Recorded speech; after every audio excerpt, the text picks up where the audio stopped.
people together. Radio 531pi's. 7:30 with Brian on Pacific Breakfast. New Zealand has a long-standing staunch reputation of being nuclear-free, and when the Pacific was being used as nuclear testing grounds, environmental activists stepped in to help. Some even boarding a ship called the Rainbow Warrior to protest and move communities that were being affected.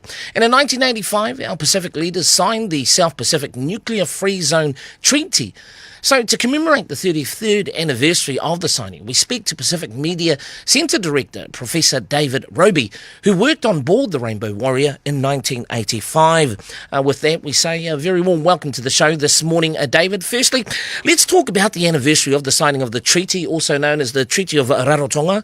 How significant is this historical moment for the Pacific? Hugely significant. It was sort of like a threshold for the Pacific really standing up to the big powers and predated New Zealand's own nuclear-free treaty. So it was huge. It was a huge step forward. It wasn't only a declaration against France, which was detonating nuclear weapons at the time, but also against the other nuclear powers. Both Britain and the US had conducted many nuclear tests in the Pacific. The Pacific bore the brunt of nuclear testing, and just like it's now bearing the brunt of climate change. David, talk to me about the importance. How important is it that we commemorate this event, even at a time where nuclear powers are still a concern all these years later?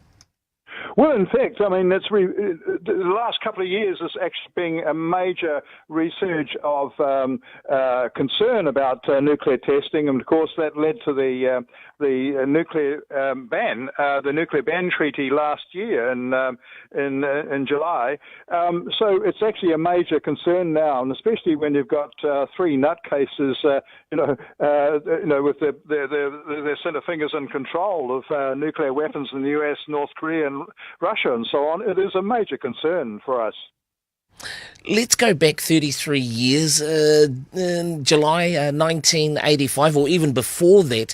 Your role as part of the Rainbow Warrior. Can you talk to us about, the time on the Rainbow Warrior, what your role was, and the events leading up to that fateful day? Yeah, well, in fact, I was a freelance environmental specialist journalist operating right around the Pacific, based here in Auckland, but travelling fairly extensively through the Pacific. And I was persuaded by the late Greenpeace coordinator, Elaine Shaw. She said, well, the Rainbow Warrior was going on a humanitarian voyage to the Marshall Islands to assist the people of Rongelap, that had been dusted by radioactive, waste back in 1954. And she said, we really need someone from the Southern Hemisphere, because there are journalists going to be on board the Rainbow Warrior, but all from the Northern Hemisphere, and nobody was going to be there to tell the story from the Pacific perspective. And so I didn't actually take a lot of persuasion. Flew to Hawaii and joined the Rainbow Warrior there, specifically for the voyage to Rongelap. Of course, they had no idea that we're going to be bombed later on. And of course that day, that fateful day, I think the 10th of July 1985, you weren't actually on board. So how did you find out about the bombing and your immediate reaction in hearing the news? Well, I've been on for 11 weeks, right up until just 3 nights before.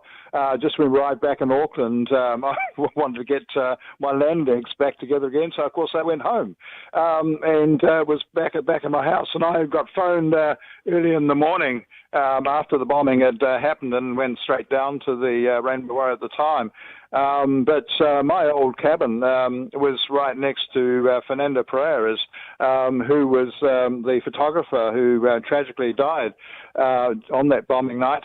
So my cabin was bombed as well, because there were 2 bombs, and the first bomb blew out a massive hole in the engine room, and the Rainbow Warrior started sinking then. And the second bomb was right aft by the propeller shaft and so on. And there's a narrow sort of gangway. There's the stairs down to these aft cabins where Fernando's was, and my one was down there as well. And Fernando actually climbed back down to get to his cameras and so on, and that's how he drowned. But I managed to see the Rainbow Warrior, when it was refloated and taken across to Devonport Naval Base. So I actually went on board at the time and just saw the huge damage in the cabin that I'd had. And by mistake, I left one thing on board the Rainbow Warrior because I took all my bags and my computer and all that sort of stuff away with me at the time, but then completely forgot about my passport. My passport was still in the bridge safe. So that sank. When the bombing happened, it actually sank, and I later got the passport back. So it's the one memento I actually have from the bombing. Very sad in the aftermath with regards to the two French agents, and I understand even today the daughter of Fernando Pereira is still fighting for justice because, looking back, it seems like it was just a slap on the wrist, after international pressure from France. It's absolutely scandalous, even after this, so many years, I still feel quite angry about this lack of justice, as I guess everybody does who, that are on board. But they were treated, of course, when the Ma'a and Pereira, when they actually sort of were handed over by New Zealand to France to sort of serve out a token sort of a house arrest, if you like, in French Polynesia. They were taken on to Ma'a Atoll, which is basically a military club med. And then they didn't even serve the 3 years there. They went back to France's heroes. Both of them published books full of lies and made money out of it. That's another thing that I feel really angry about, that they actually made money out of the tragedy and the bombing of a peaceful ship. But to think back that, a superpower like France taking notice of little old New Zealand and going to such extreme measures, over, protests and how that could maybe stop or highlight, the testing in the Pacific region at the time?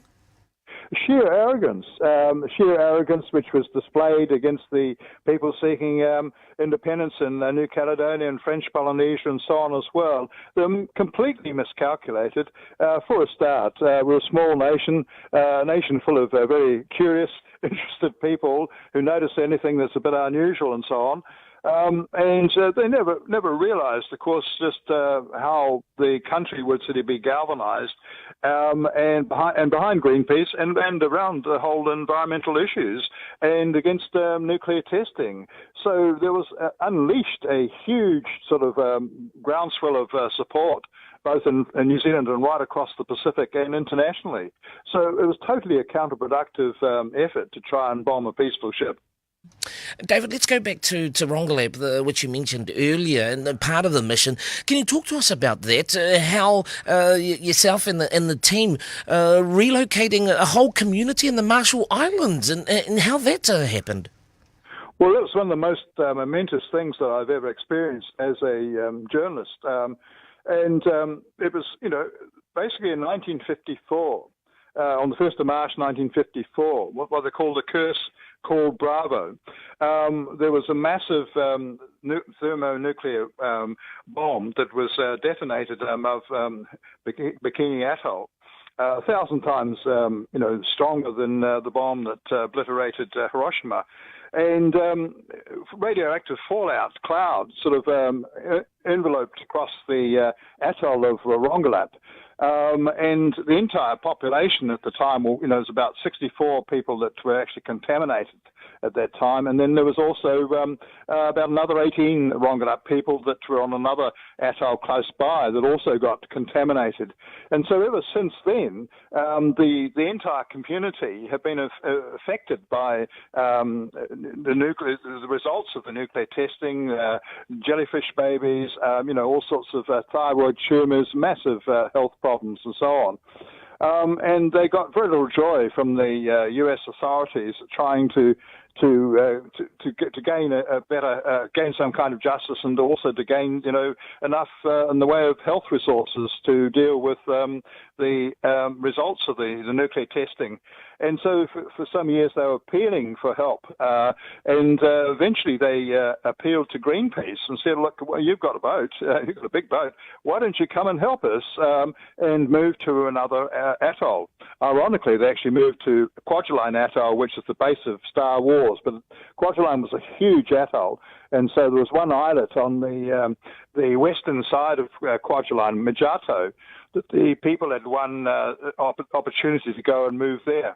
And so we had four voyages to move the entire population of about 340 people. And while we're there, when we arrived at the island, it was quite a humbling sort of experience that we had, because the people had decided in the Pacific, land is everything, and if you move away from your land to another area where there isn't the ancestral land rights and so on, it's a huge thing to actually do.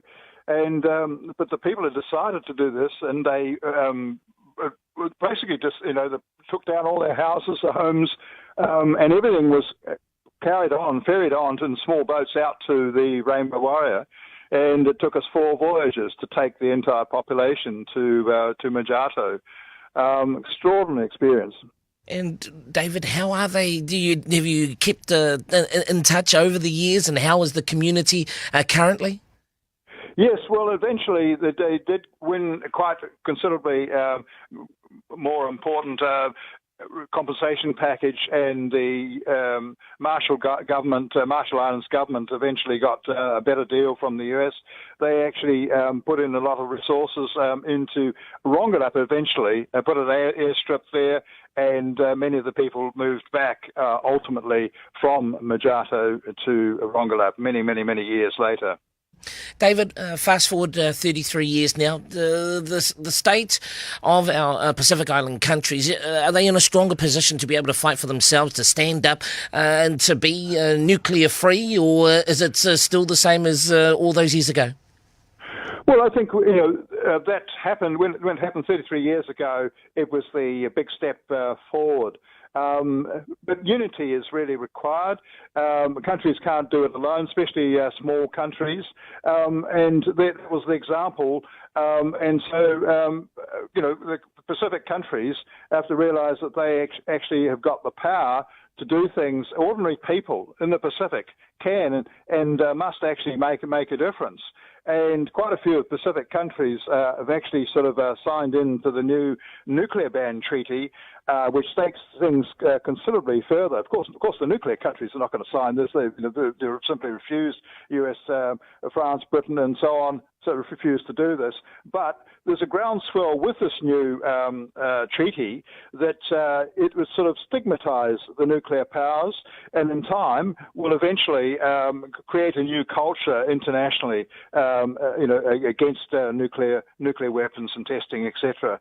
Now, what's required, though, is another 50 countries to ratify. Well, 50 countries to ratify, and only 14 countries so far have actually ratified it. And of those, 7 countries are from the Pacific. But that's only about half the countries that actually signed back in 33 years ago. So what is needed now? The rest of the Pacific countries, like PNG, was a big spokesperson for this new treaty and hasn't ratified it yet. And so other countries need to really get behind it and take things forward. Director of the Pacific Media Centre, Professor David Robie. Thank you so much for your time this morning, David, and all the best for a great day. Cheers. Great. Thanks very much, Brian. It is 15 away from 8, Radio 531pi's, Pacific People Together.